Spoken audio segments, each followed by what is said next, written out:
पति बैठा बैठा अपने फ़ोन में वीडियोस देख रहा था, टाइम पास कर रहा था कि अचानक से उसके फ़ोन में एक वीडियो आता है और जब वो उस वीडियो को खोलता है, खोल कर देखता है तो उस वीडियो के अंदर एक शख्स एक महिला के साथ संबंध बना रहा था। अलग अलग जगहों पर उसके साथ वो संबंध बना रहा था, लेकिन उस वीडियो देखने के बाद उसके जो पैरों तले ज़मीन से खिसक जाती है, उसके पसीने छूटने लगते हैं, क्योंकि जो शख्स उस वीडियो के अंदर जिस महिला से संबंध बना रहा था वो कोई और नहीं बल्कि उसी युवक की पत्नी थी। वो फौरन वो घबरा जाता है, वो फ़ोटोज़ देखता है, बहुत सारे फ़ोटोज़ वीडियोज़ उसकी पत्नी के साथ थे और अलग अलग जगहों पर उसकी पत्नी के साथ संबंध बनाए गए थे। फ़ौरन वो समझता है कि शायद ये मेरी पत्नी का बॉयफ्रेंड है या फिर हो सकता है कोई और मामला हो। लेकिन जब वो इसकी छानबीन में लगता है, जांच पड़ताल करता है, तो आखिर में अंत में उसको ऐसा गहरा सदमा लगता है कि वो खुद ही अपनी ज़िंदगी को समाप्त कर डालता है, ऊपर चला जाता है। लेकिन आखिर उसकी पत्नी के साथ वीडियोज़ में कौन युवक था, वीडियोज़ उसके पास कैसे आए और उसकी पत्नी ने किसके साथ संबंध बनाए थे, ये जो पूरी कहानी है शुरू से लेकर आखिर तक पूरा मामला सुनकर आप चौंक जाएंगे। तो चलते हैं इस कहानी को शुरू से लेकर आखिर तक जानते हैं। वीडियो को ज़रा सा भी आगे पीछे स्किप ना करें, आपके वीडियो समझ में नहीं आएगी। तो चलते हैं। तो दोस्तों, मेरा नाम मास है। उम्मीद है कि आप सब अच्छे होंगे, सुरक्षित होंगे और हमारी दुआएं आपके साथ हमेशा रहती हैं कि आप सुरक्षित रहें, सावधान रहें। और ये वीडियोज़ हम आपको इसलिए सुनाते हैं कि आप जो और लोगों के साथ होता है वो आपके साथ ना हो, आप किसी भी मुसीबत के आने से पहले उसको भांप सकें और उससे बच सकें। और अगर आपको हमारी वीडियो से थोड़ा बहुत कुछ सीखने को मिलता हो तो नीचे सब्सक्राइब वाला बटन दबाकर हमारे चैनल से ज़रूर जुड़ जाइएगा। तो आज की जो घटना है वो राजस्थान के बाड़मेर ज़िले के बालोतरा की है। वहाँ पर रहने वाला एक युवक जिसका नाम अयान था, जो शादीशुदा था, अपनी पत्नी के साथ रहता था। पूरे दिन वो सुबह निकलने के बाद खेतीबाड़ी करता, शाम को अपने घर वापस आता। पत्नी से भी वो बेशुमार प्यार करता था। शादी को महज 2-3 साल ही हुए थे। ज़िंदगी भी बड़ी ठीक ठाक चल रही थी, सुकून से चल रही थी। लड़की और एक लड़का जब दोनों एक दूसरे से प्यार करते हैं तो जाहिर सी बात है कि ज़िंदगी बिल्कुल अच्छी चलती है। सब कुछ ऐसा ही चल रहा था। लेकिन एक दिन अपने खेत पर बैठा हुआ दोपहर के टाइम वीडियोज़ वगैरह देख रहा था, व्हाट्सअप चला रहा था कि उसी बीच उसके व्हाट्सअप पर एक वीडियो आता है, कुछ फ़ोटोज़ आते हैं। जैसे ही वो जाता है कि आखिर वीडियो फ़ोटोज़ किसने भेजे हैं, और जब वो उनको चेक करता है तो उसकी चीख सी निकल जाती है, मानो उसका कलेजा फट जाता है। क्योंकि उस वीडियो के अंदर उसकी पत्नी थी और एक युवक था, जो युवक उसकी पत्नी के साथ आपत्तिजनक हालत में था, संबंध बना रहा था और उसकी पत्नी के साथ कुछ फ़ोटोज़ भी थे उसके। वहीं ये जैसे ही वो देखता है तो मानो वो घबरा जाता है। फ़ौरन जो शख्स ने वो फ़ोटो वीडियो भेजे थे वो उसको फ़ोन करता है। दूसरी तरफ से एक युवक बोलता है कि ये फ़ोटो वीडियोज़ तुम्हारी पत्नी के हैं, मेरे पास हैं। अगर तुम चाहते हो कि मैं इन फ़ोटो वीडियोज़ को वायरल ना करूं तो तुम मुझे अपनी पत्नी के साथ संबंध बनाने दो। ये सुनते ही सबसे पहले उसके दिमाग में ये ख्याल आता है कि आखिर उसकी पत्नी के साथ ये सब कुछ हो गया, उसकी पत्नी ने मुझे नहीं बताया, और जो दूसरा शख्स है वो उसकी पत्नी का बॉयफ्रेंड है, प्रेमी है, कि आखिर कौन है, क्योंकि वीडियो में तो नॉर्मल संबंध बनाते हुए दिख रहा था।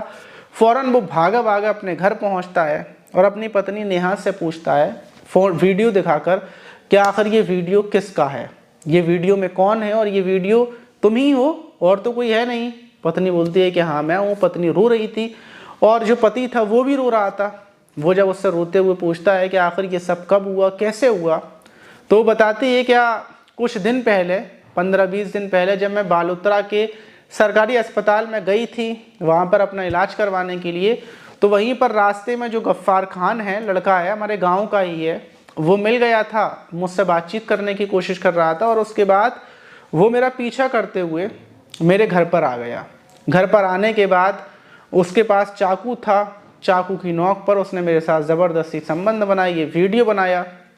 अब जब अयान ये बात सुनता है तो उसके पैरों तले ज़मीन खिसक जाती है। वो उस युवक को फ़ोन करता है, गफ्फार खान को फ़ोन करता है, उससे बोलता है कि जो वीडियोज़ तुम्हारे पास हैं उसको डिलीट कर दो। लेकिन वो बोलता है कि मैं ऐसे डिलीट नहीं करूँगा, मैं चाहता हूँ कि तुम्हारी पत्नी के साथ मैं एक बार और संबंध बनाऊँ, वरना मैं इस वीडियो को वायरल कर दूँगा। अब बताओ तुम क्या चाहते हो। अब जाहिर सी बात है, एक पति जिसने अपनी पत्नी का वीडियोस देखा हो, वो भी गंदा वीडियो, और दूसरा युवक उससे संबंध बनाने की डिमांड कर रहा हो, वीडियो वायरल करने की धमकी देकर, तो जाहिर सी बात है उसके पास कोई और रास्ता नहीं बचेगा। अगर वो संबंध बनवाता है अपनी पत्नी से तो वो बनवा भी नहीं सकता, और दूसरी बात, अगर वो संबंध नहीं बनवाएगा तो वीडियोस वायरल हो जाएगा, तमाम रिश्तेदारों में वो वीडियोस को फैला देगा, पूरे गांव में वीडियो वायरल कर देगा, तो अभी उसकी बेइज्जती होगी। दोनों तरफ से उसका दिल पूरे तरीके से टूटा हुआ था, परेशान था। और इसी बीच जो 17 नवंबर थी उसको वो अपने घर के अंदर ही कमरे में पूरे दिन बंद रहता है, सुबह से शाम तक कमरे से बाहर नहीं निकलता। पत्नी तमाम कोशिश करती है और आखिर में वो एक रस्सी से वहीं पर झूल जाता है और अपने आप को ऊपर पहुंचा देता है।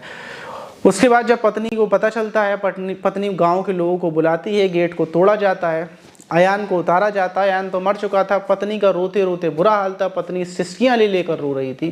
फौरन पुलिस को सूचना दी जाती है, पुलिस मौके पर पहुंचती है। पुलिस को बताया जाता है कि मेरे साथ जो गफ्फार खान है उसने चाकू की नोक पर रेप किया था, और रेप करने के बाद वो वीडियो मेरे पति को भेज दिया, क्योंकि जो गफ्फार खान था वो मुझसे ये बोल रहा था कि मैं और ज़्यादा उसके साथ बार बार संबंध बनाऊं। मैंने संबंध बनाने से इनकार किया तो उसने वीडियो को मेरे पति के पास भेज दिया। पुलिस फौरन गफ्फार खान को गिरफ्तार कर लेती है, उसके ऊपर मुकदमे दर्ज कर उसको जेल भेज देती है। लेकिन जब इस केस की, जब लोगों को इसका ये तो मामला था, गफ्फार खान को जेल भेज दिया गया, लेकिन जब जांच पड़ताल की जाती है तो पता चलता है कि जो गफ्फार खान था उसके साथ जो अयान था उसकी पत्नी के नेहा के संबंध बन चुके थे। मतलब उसने कोई चाकू की नोक पर उसके साथ रेप नहीं किया था, बल्कि संबंध बन चुके थे, और उसने खुद अपने प्रेमी को जो गफ्फार खान था उसको बुलाया था, उसके साथ संबंध बनाया था। जाहिर सी बात है कि अगर किसी के साथ रेप होगा तो रेप करने वाला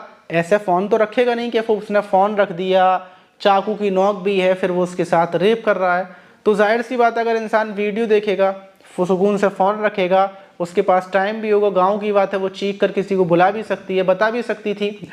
उसने फ़ोन रखा, फिर पूरा वीडियो बनाया।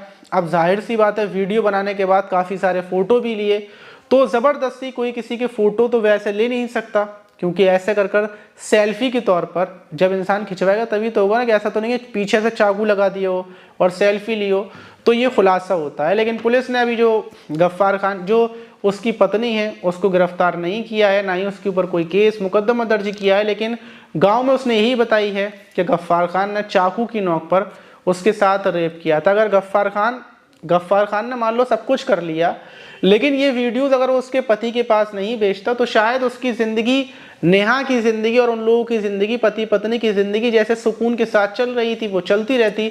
लेकिन इंसान पहले तो अपनी हवस को पूरा करता है, हवस को पूरा करने के बाद अगर उसकी डिमांड और आगे तक पूरी नहीं होती तो वो इस कदर अंधा हो जाता है कि वो कुछ भी नहीं सोचता। ज़्यादातर घटनाएं ऐसी होती हैं कि एक लड़का लड़की जो दोनों प्रेमी प्रेमिका हैं, जब लड़की की कहीं और शादी होने वाली होती है या फिर वो शादी कर लेती है तो ज़्यादातर लड़के ऐसा ही करते हैं, उसके पति के बाद वीडियो भेज देते हैं या फिर उसे ब्लैकमेल करने लगते हैं। लेकिन ब्लैकमेल करना, ज़बरदस्ती किसी चीज़ को हासिल करना, ये बेहद ज़्यादा गलत है, इतना ज़्यादा गलत है कि इसको अल्फाजों में बयान नहीं कर सकते। अगर ऐसे लोग जो करते हैं उनको इतनी ज़्यादा कठोर सज़ा दी जाए, क्या सज़ा दी जाए, उनको ख़त्म ही कर दिया जाए, और जो जिसकी जैसी आदत होती है वो बदली नहीं जा सकती। हम आपको कितना भी समझाएं, कितनी भी वीडियोस दिखाएं, लेकिन जो इंसान ब्लैकमेल करेगा, जिसको अपनी हवस पूरी करनी है, वो हवस पूरी किए बिना मानेगा नहीं। तो इस वीडियो से यही सीखने को मिलता है कि देखिए, अगर आपकी शादीशुदा ज़िंदगी है, ख़ासकर लड़कियों के लिए बोल रहा हूँ मैं, अगर आपकी ज़िंदगी है तो आप उस ज़िंदगी को सुकून से जिए, इधर उधर अपना ध्यान ना दें। अगर आप इधर उधर ध्यान देंगे तो जो शख्स आपके साथ टाइम पास कर रहा है वो आपसे कभी शादी नहीं करेगा, लेकिन उसकी वजह से जो आपका पति है वो आपसे दूर हो जाएगा। आप बिल्कुल तलाक के बाद या फिर अपने पति की दूरियों के बाद बिल्कुल अकेले से पड़ जाएंगे, और ऐसा ही लड़कों के लिए भी है। तो इसीलिए अगर आप, और जो लोग लड़कियां साथ में लड़कों के जाती हैं, फिलहाल में इतने ज़्यादा वीडियोस वायरल हो रहे हैं, इतने ज़्यादा MMS वायरल हो रहे हैं, क्या बता ही नहीं सकता मैं। लड़कियां लड़कों के साथ जाती हैं, उस टाइम पर तो एक दूसरे के ऊपर बहुत ज़्यादा भरोसा होता है, वीडियो बना लेते हैं प्यार मोहब्बत में, फिर जब लड़ाई झगड़ा होता है तो उस वीडियो को इधर उधर शेयर करते हैं और वायरल हो जाता है। तो इसीलिए वीडियोस फोटोज़ किसी के साथ ना लें, किसी के ऊपर ट्रस्ट ना करें, किसी के ऊपर भरोसा ना करें। आज प्यार है, कल लड़ाई होगी और वही शख्स आपको बदनाम करने पर तुल जाएगा। तो इन सारी वीडियोस से, इन सारी बातों से हम आपको यही समझाना चाहते हैं, यही बताना चाहते हैं, आप इस घटना पर क्या बोलना चाहेंगे कमेंट बॉक्स में ज़रूर बताइएगा, और हमारी बातें आपके थोड़ी बहुत समझ में आई या फिर नहीं आई वो भी बताइएगा। अगली वीडियोज़ में इन सारे जितने भी आप कमेंट्स करेंगे अगली वीडियोज़ में उनका नाम लिया जाएगा। इससे पहले वाली वीडियो में भी सारे लोगों का नाम लिया गया था, तो अब भी लिया जाएगा। आप इस घटना पर क्या बोलेंगे कमेंट बॉक्स में ज़रूर बताइएगा। मिलते हैं किसी और वीडियो में।